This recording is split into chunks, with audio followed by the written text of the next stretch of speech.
Rabbi. This is a very, very special sikha of the Rebbe, as all of these sikhas are. This is the sikha of the Rebbe from Parshas Vayeitzei. So it's the last sikha that the Rebbe did on this week's Parsha. And that week was actually, not that week, that Shabbos was the yard site and the birthday of the Mitzvah Rebbe. So we all know that there's a very famous thing with the Mitzvah Rebbe, which is that he was born and he passed away the same day. Like Moses. Like Moses, exactly.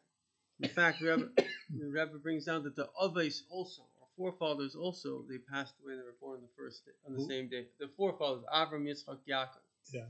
Right. And let me just think for a second. And Asa. Twin Yeah, brothers. right, correct. Now, the story is, in fact, the Mitzvah Rebbe was very, very, very great tzaddik, as they all were, but he was like not connected at all to like this physical world. There was once, I think they changed the money. I don't know how it works. If you guys remember when they devalued the ruble, like 1,000 ruble became worth 1 ruble. They like screwed out the whole country. They took everyone's savings in a day, but anyway, they were doing it because of inflation and stuff like that. So the government, they just changed the currency. So the old bank notes was worthless. So as soon as somebody told the Mitzvah Rebbe they changed the currency, so he took the bank notes, he threw them in the fire. He didn't have he had no emotional attachment to money. It was like his whole life was Chassidus. We know that when the Alter Rebbe passed away, he literally was fainting. He was constantly fainting. And then somebody said, but the Alter Rebbe, he has his Maimorim. He wrote Maimorim. So it's like, he says, there's what to live for. Mitzvah Rebbe, in fact, got married young just because he knew the Alter Rebbe would say another Maimor. In fact, once the Alter Rebbe had a daughter, I think her name was Shena, if I'm not mistaken. She was a very great woman. The Alter Rebbe sometimes said Maimorim just for her. And so the Mitzvah Rebbe would hide under the bed. I guess there was a room with the bed that he was sitting on. And so the Alter Rebbe was talking about the Mishkan. He was talking about the different garments of the Kohen Gadol. So he didn't speak about the gartel. So he threw out his gartel from under the bed to tell Shena, to tell the Alter Rebbe.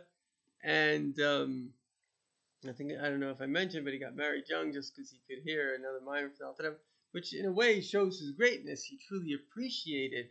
Rebbe, in fact, complained once to somebody, I forgot who it was, that I was saying my mom, the Rebbe gave so much chassidus, but very few people really value. I mean, even how many of us truly value this treasure of chassidus that we have? It's an incredible treasure. Rebbe says that we actually should be learning in the sikha. We'll get to it. We should be learning Maimorim of the Mitzvah Rebbe. You ever learned Maimorim of the Mitzvah Rebbe? Amazing stuff. I was just looking at it today. Amen. Amen. Amen. Incredible depth. I'll tell you something that I just learned today. Very beautiful. He says like this: in the heart there are two. There's fire and there's water. So when a person speaks with love, I don't know exactly how it works, but the nature of water is it like increases. Let's say, I don't know, if something gets wet, everything gets moist. The nature of fire is like it burns out. Yeah. So it says, Daiga balev yasichen alachin. If you have a heartburn, if you have something that's troubling you, you should tell someone else. So he says the very fact that you tell someone like fire, it will dissipate. Even when a person's angry, God forbid, and they shout, what happens? They calm down. Because like the fire left and they burn it out. Which is a powerful exercise. You can actually speak about things that, let's say, you desire, like the fire, then you can get rid of it. The problem is when things are like subconscious, then it remains there. Mm-hmm. But then he says, in contrast, tainug and ahava, which is pleasure and love, the more you speak about it, the more it grows. That's the water part of the heart. So if you tell somebody, I love you, you begin to love them even more. If you say, wow, this candy tastes so good, you're going to taste even better. Mm-hmm. So it's a very powerful trick for advertisement. If you understand that, all you need to do is tell people how great it is, this and that, and they're like, oh yeah, you know what I mean? And then, so love increases, whereas anger decreases. with speech. So speech is a very, very powerful thing because it connects to a source and therefore it has an ability to have an effect. Anyway, that's just a little bit about the Mitzvah Rebbe. The Mitzvah Rebbe wrote a lot about medical stuff. There's a tremendous amount of health stuff from the Mitzvah Rebbe. He wrote tremendous. They say the Alter Rebbe was Chachma. Chachma is just like an idea. And then Bina is already the understanding. So one line of the Alter Rebbe could be a book by the Mitzvah Rebbe. Very famous mimer from the Mitzvah Rebbe, Pekeach Ivrim. I actually did a translation of it. And it's on my website. And I called it Overcoming Addictions. It was a chassid, very interesting story, that he, from alcoholism, he left Judaism, or maybe not a chassid, just a religious Jew. And then eventually, what happened was, he did tshuva, a long story. And now the Mitzvah Rebbe wrote a book, so it's like a book on addiction from a Rebbe. Very interesting. And one of the main points of the book is always remember the shame. Because very interesting what happens is that a person wants to feel good, so they take a drug and they feel good. What changes it? It's called hitting rock bottom. God forbid, they're eating out of the garbage can, they're like, nah, I don't want to do this. In other words, first their desire was for the drug because it was making them feel good, and then their desire went against the drug because it was making them feel bad. But the problem is, once they clean themselves up, what do they want? They want to feel good again. So that's why people relapse. So one of his points was always remember the shame of the event so you will never go back to it. It's a very powerful piece of advice. In general, it's a good piece of advice. We all have certain types of addictions. Maybe, thank God, we're not addicted to substances, but we have an addiction here, addiction there. But if you remember the shame, say somebody has an addiction to anger or something, remember the shame of it, then it can help keep him away. In fact, there was a lady, she had a bit of a temper. The Rebbe said, every time you say something not nice, apologize. So eventually the person learns it's not such a great thing. I'm going to have to end up apologizing. Okay. So now I'm going to read you the quotes.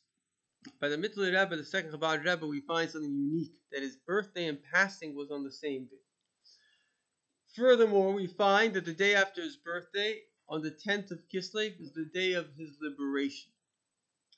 Right? We are standing at the time when we finished everything we have to do. Very powerful. If you actually read these Sichos Rebbe, you see how there are certain themes that are flowing along. And this is a theme where it started out, if I'm not mistaken, in Parshas Vayera, went to Chayesara, then Toldos, and now in Vayeitzei, where the Rebbe is saying our job now is just to greet Mashiach, which practically means that every generation has a Mashiach. We have to be ready, in a sense, accept the Rebbe as Mashiach, get ready to go to the Beis HaMikdash, basically, like just stand ready. We're standing at the time when we finished everything we have to do, and we must stand ready to greet Mashiach. Fine, you ready? Yes. Cool. The novelty of being born and passing away on the same day for tzaddikim is, as it states, God completed their life. So the idea is that Hashem completes their life, that their birthday and the last day are the same day. The reason this is special is because it emphasizes how by the tzaddik there is no internal dichotomy between the spirit and body. Now this is a very interesting thing. Rebbe says, okay, so you're saying that tzaddik, he completes his life. What's the big deal? We're talking about a number, a day in the calendar. If you tell me the guy's a great guy, he learned the Shas, he did stuff, I understand. It's a spiritual life. The life of a tzaddik is a spiritual life. What's the big deal that his birthday and his day of passing is the same day? So the Rebbe is saying, no, that's the whole point. The whole point is that you should be able, that the physical you should be a reflection of the spiritual you. There shouldn't be a two yous, a physical you and a spiritual you. No, that the spiritual you permeates the physical you. The body of the tzaddik not only becomes the vehicle of his expression, so you can say, oh, I'm using my body to do the will of Hashem, but there's more, but his spirit and matter become one. His body is part of his neshaman. His body is also a holy thing now. Even though the life of a tzaddik is spirit and not matter, nevertheless, the fact that it permeates the matter is the actual spiritual goal. Because ultimately, as I mentioned this morning, we could just be spiritual people. We could be in Gan Eden. Everything's hunky-dory. Why do we have to come down to this world? So we're coming down to this world that the body itself should become holy, that the world should become holy. The soul comes from the highest heights into the lowest depths. The entire purpose is to live a spiritual life despite challenges. Right? Yaakov, very interesting. Some of you were at my class this morning, some of you were not, so I'll repeat it. But the point is that the Rebbe says a very fascinating thing. We're going into the parsha, the story of Yaakov. Vayeitzei, Vayishlach is the story of Yaakov. So why is his story a story about Lavan and Esav and Shechem and then Mitzrayim, the poor guys? Avram is what they get to live in Israel in the fat of the land. Everything's going well for them. But this guy's got to go to crooks and conmen. He's got to deal with these people. But that's the whole point. That was actually called Bechir Shabbaves. Your job in this world is not what you can get from it, but what you can give to it. And that is what Yaakov does by Vayeitzei. The Rebbe said he's the first shliach, first Jewish shliach. Eliezer was the first non-Jewish shliach, but the first Jewish shliach is he goes out and he's like, this is what we're going to do. This is the mission. And he goes into Shiva right here in Tzfah, Shem Ve'ever, 14 years, getting himself ready. He goes to daven. He's getting ready to do his mission. And this was really what the Jewish people are here to do. We're here to convert the world, make the world a better place. There's a joke. They say the Jews control the world, but if we're so good at controlling the world, how come so many bad things are happening? So, not doing so good. Yeah. So this guy, this writer, but not a Jewish guy, he's a writer. Actually, he's married to a Jew, but he said, the higher up, he became like famous. The higher up I get, he says, I wish there was a conspiracy. I wish there were people controlling the world.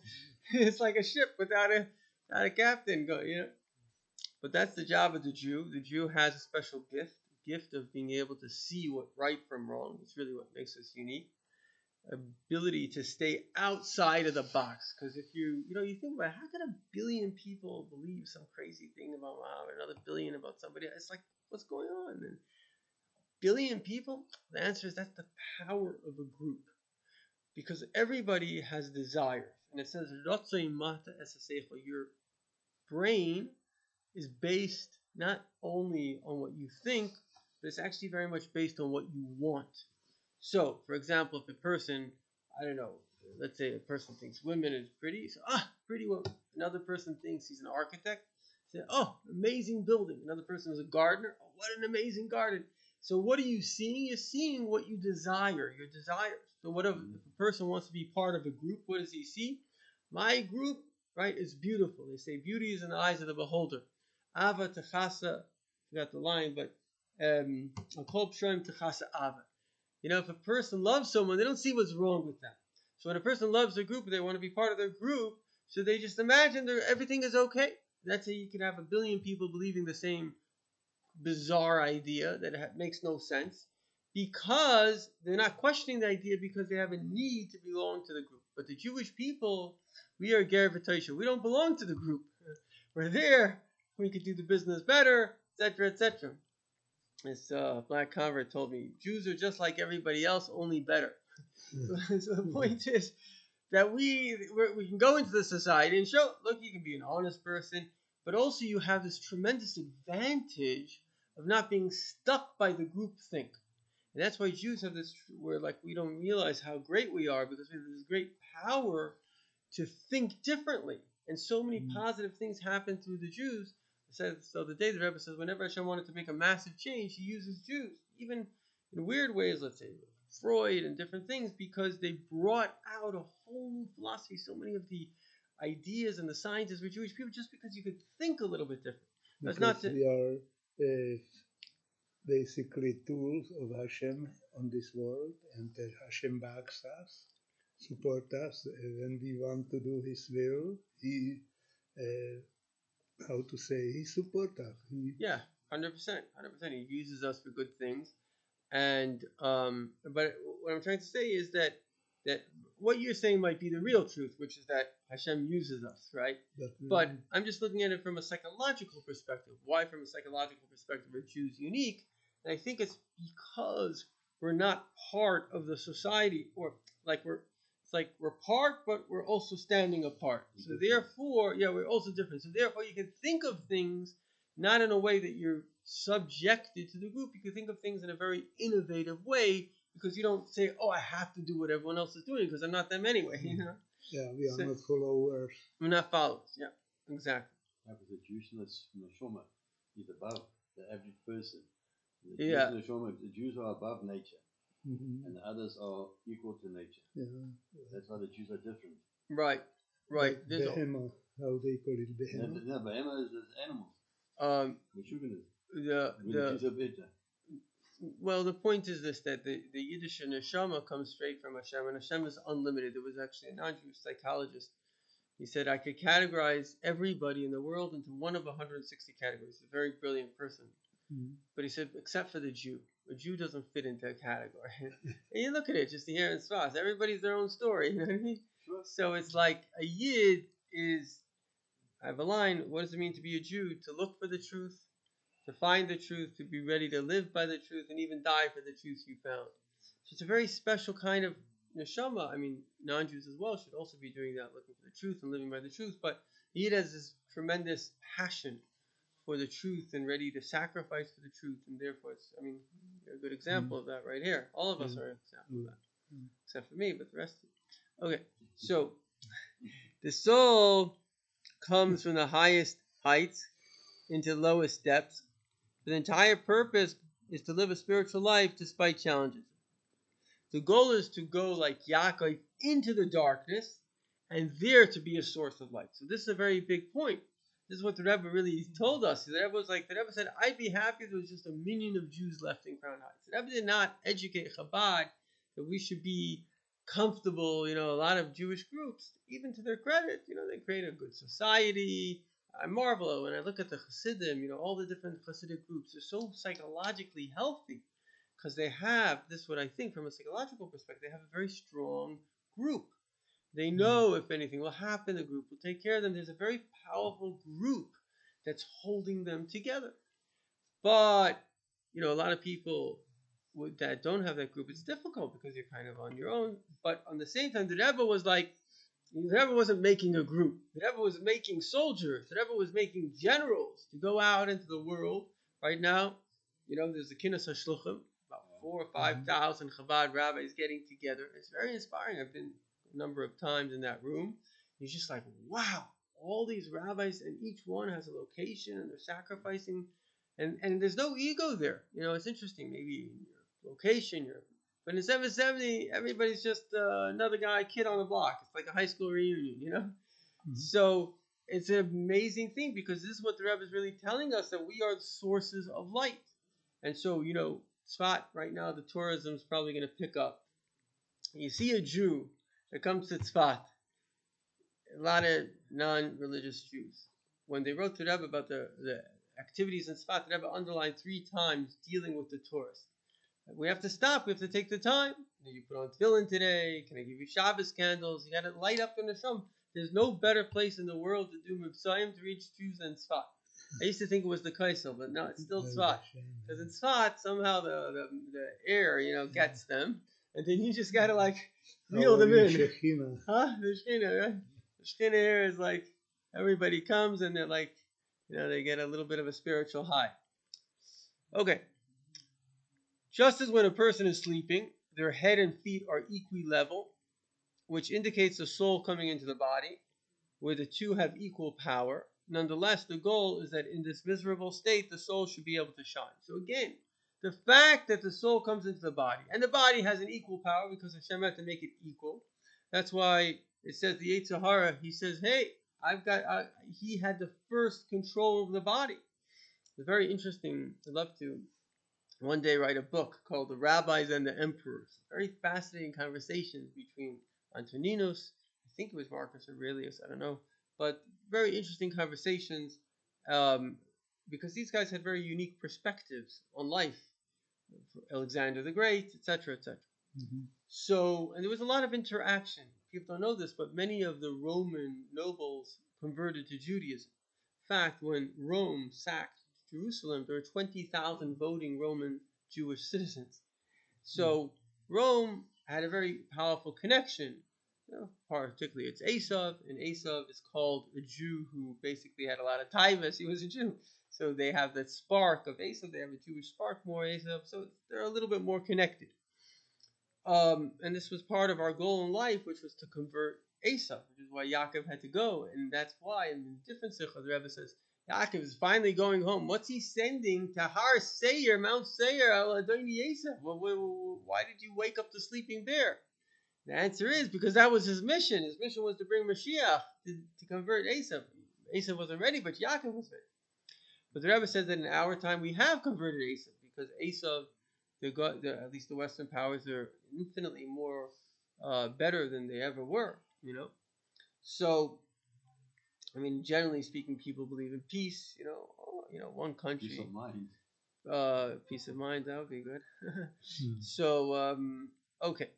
So the point is that there was a debate between Yehuda Hanasi and Antoninus, who was a Roman emperor. We know that here in Caesarea they had a home.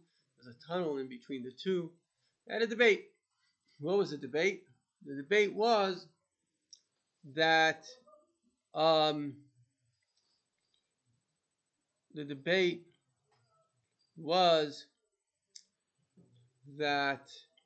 when does the Yetzer Hara enter the person? Is it in the womb or is it when the person is born?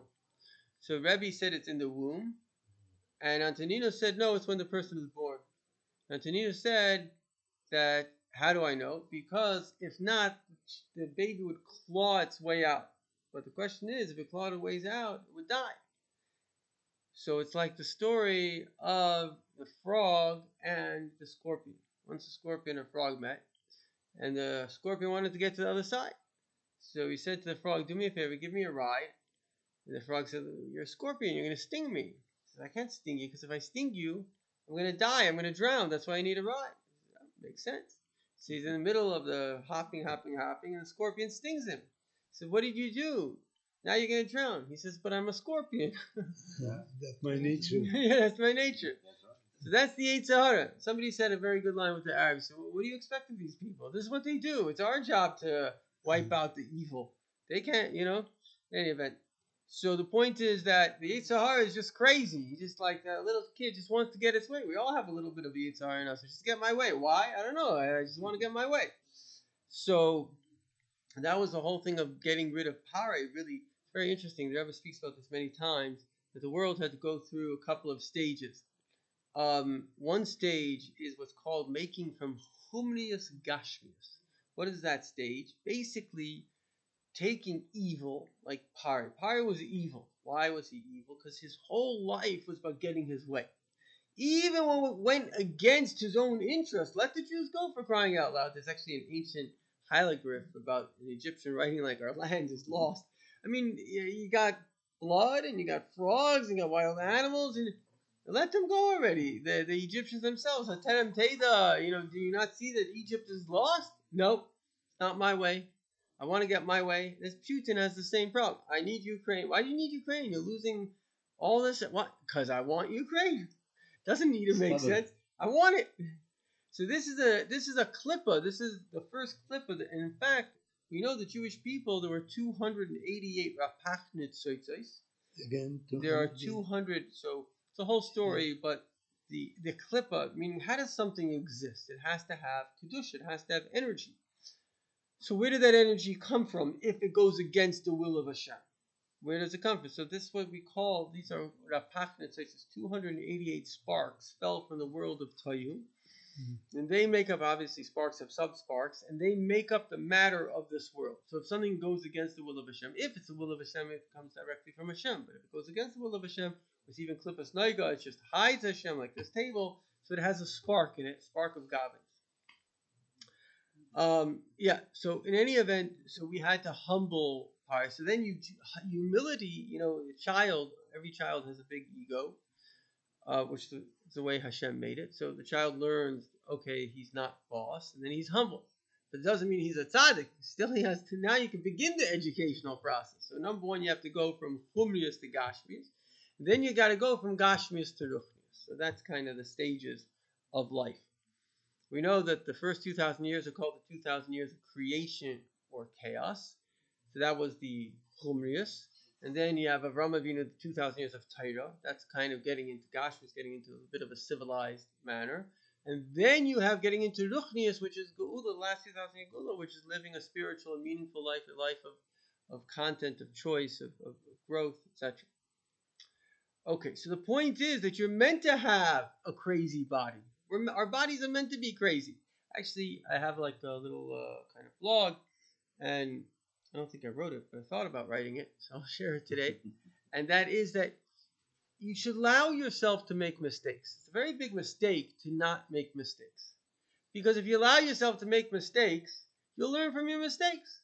But if you don't allow yourself to make mistakes, if you have to be mistakenless, then you can't learn from the mistake. The body, no, the truth is our brain, our neshama knows what's right.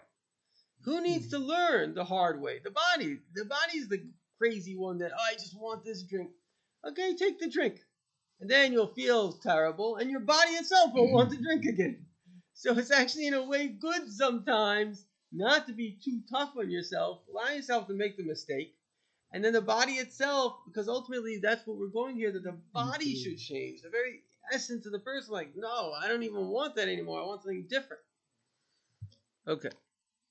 But that's not, that's Edison, my line. I can't say that's a Hasidic line. That's just my little take.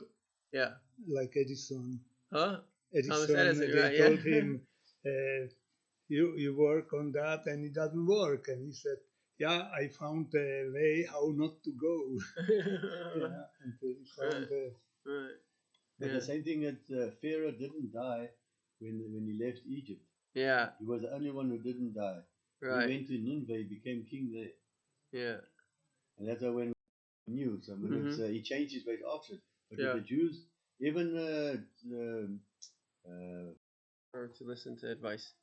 100%. Okay, so let's continue.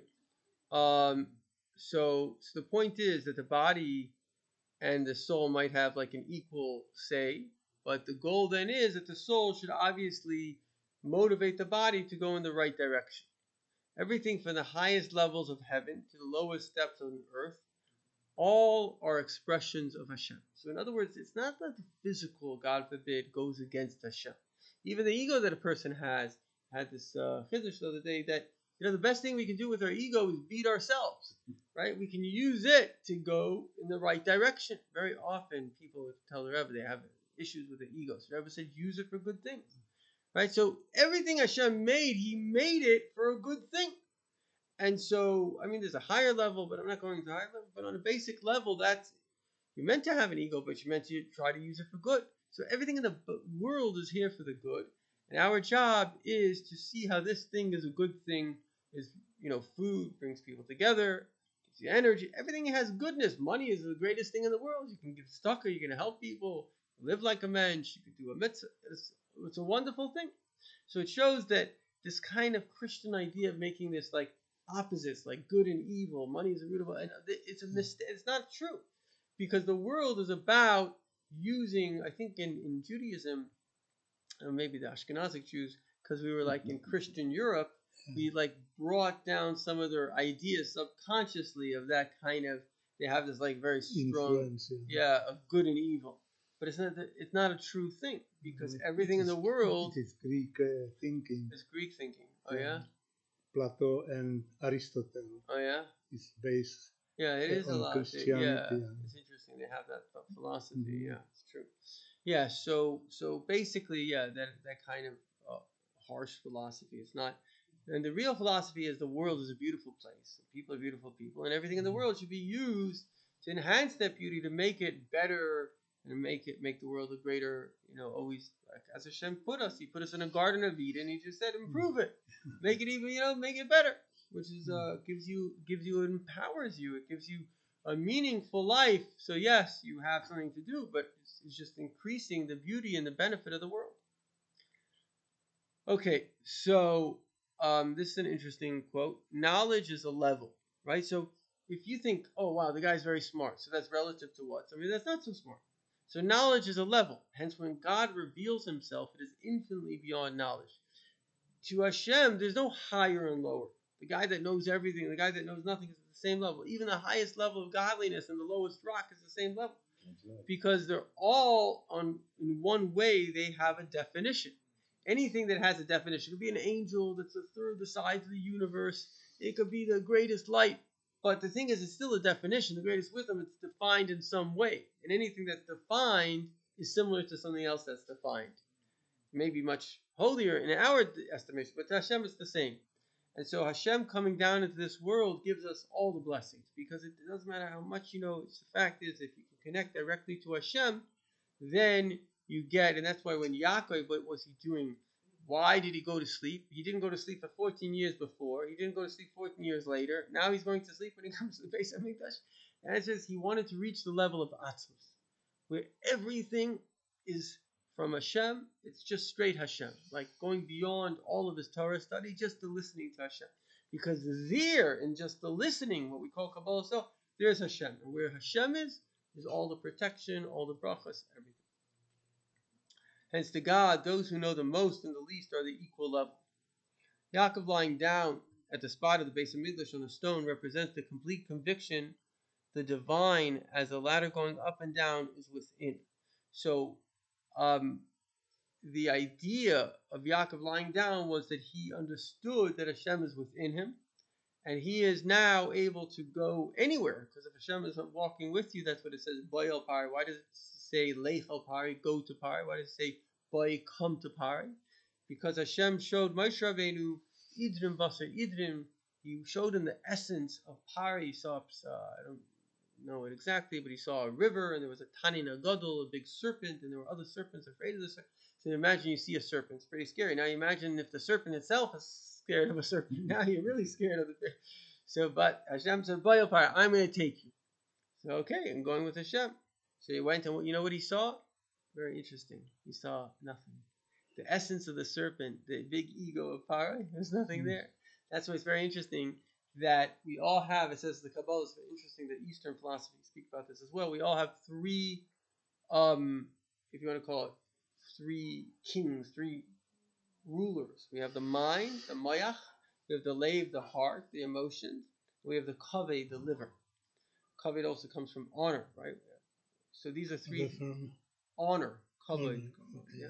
So in other words, we have the mind, hopefully can control the person. So if the mind is in control, then the person is a melech, mem lamed chaf. If the heart is in control, they're very emotional, everything's emotions, then they're a lemech, a clown, like a little child is all. It's funny, because they're like a dog going crazy. It's funny, because all dog is kulei lev. But what happens if the ego is in charge? It's all about my honor and pushing my... Then it's klum, it's actually nothing. Because the ego is usually, says Chassidus, just from three different locations, the three reasons that a person can, let's say, be, God forbid, very, very haughty. One reason, ironically, comes from shame. In other words, when, God forbid, we're shamed, so then we have this need, or the ego has a need, it's not really conscious, subconscious, but the ego has a need to feel better. So what does it do? It's like, I don't know, if a person's limping, one of their feet is limping, so they move on the other side more. So if the person feels more shame, so they go more to the side of pride. Oh, actually, I'm so great. So they build up a whole story about themselves. The other two ways that a person can have ego is they can be quite talented. Like I met this guy, suffered, he told me a big ego, but he was a prodigy, a pianist at a young age. So again, it can make a person, thank God I never had any of those issues. And then the last but not least is Amalek. Amalek is chutzpah v'lo taga. You see this by the Germans. Actually, they come from Amalek. That it's just arrogant for no reason. They're just born arrogant. And then they have all of their issues, So that's a separate issue. But the point is that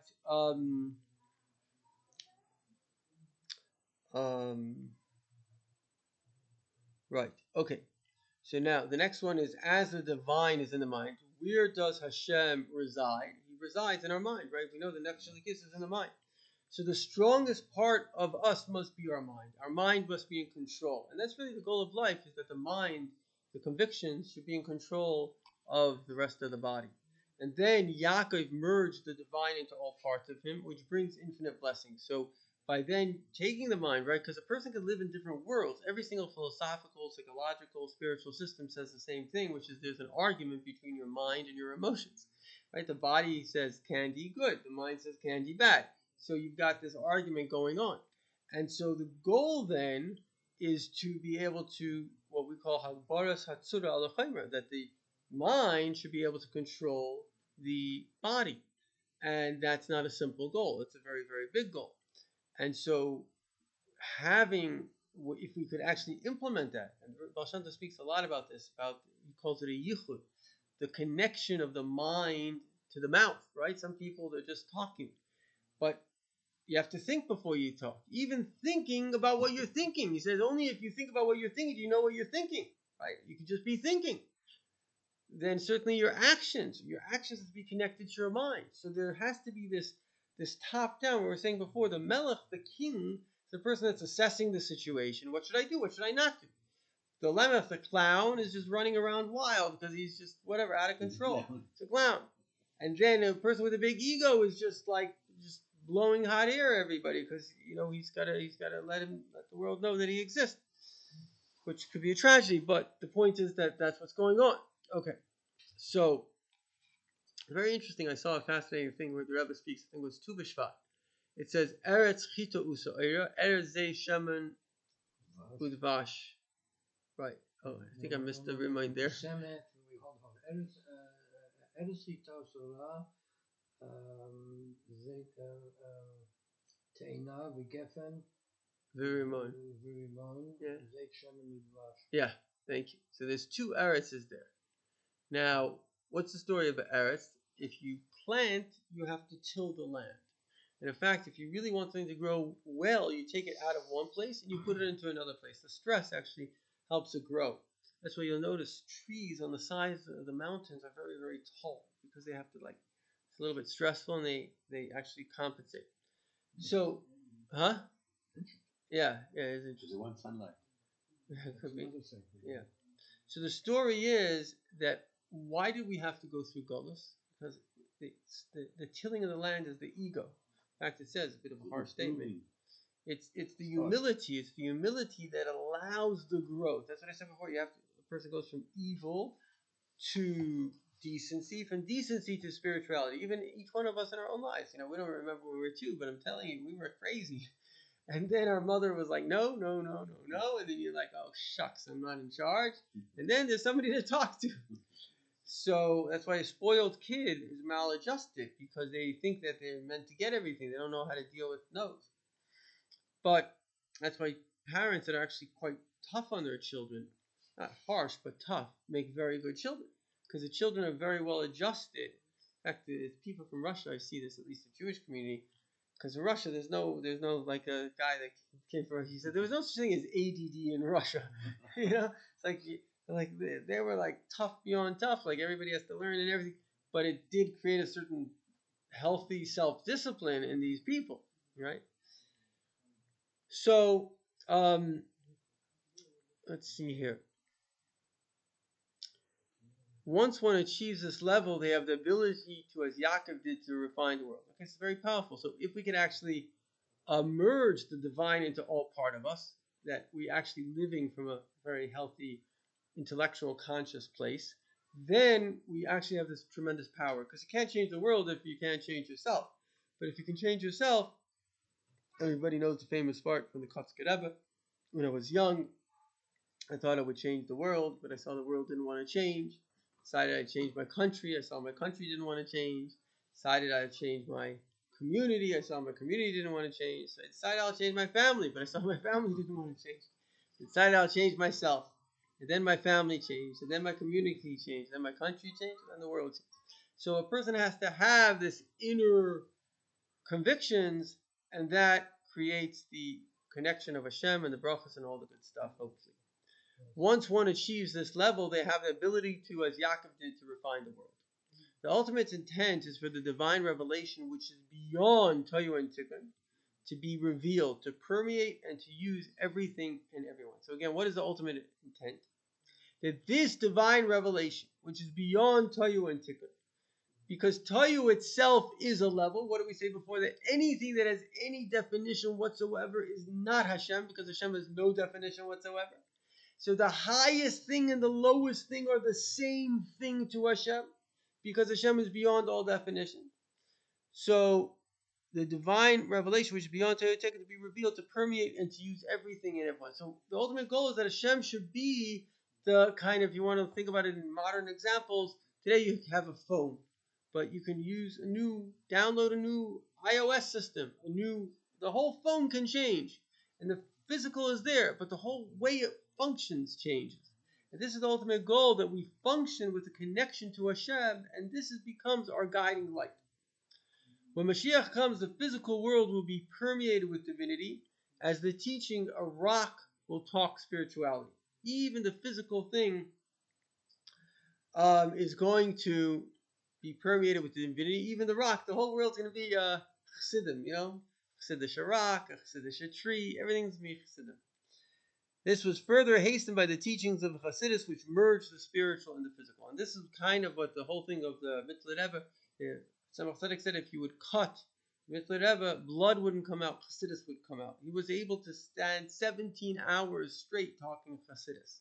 It's not a normal thing. We know before he passed away, he was quite ill. Someone, I'm not exactly sure how, but somebody told the doctor, listen, if you tell him he can talk Chassidus, everything, boom, he started to talk Chassidus. He came up, it was like from completely not able, and he passed away with the word Chaim. It says, since Reb Shimon Bar Yochai, nobody passed away on such a high level than him. So he was completely holy and spiritual. And he really embodied this idea of Doiv Ber. A beer has a lot of flesh on it, bringing the Chassidus all the way down into this world. This was further hastened. Oh, we did that.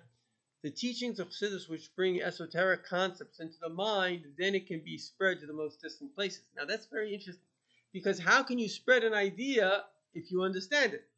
So by taking these brilliant ideas and bringing them into our own mind, then we can share them with other people. The redemption on the 10th of Kislev is a preparation for the 19th of Kislev. In fact, it says the 10th of Kislev is the birth of the Chassid.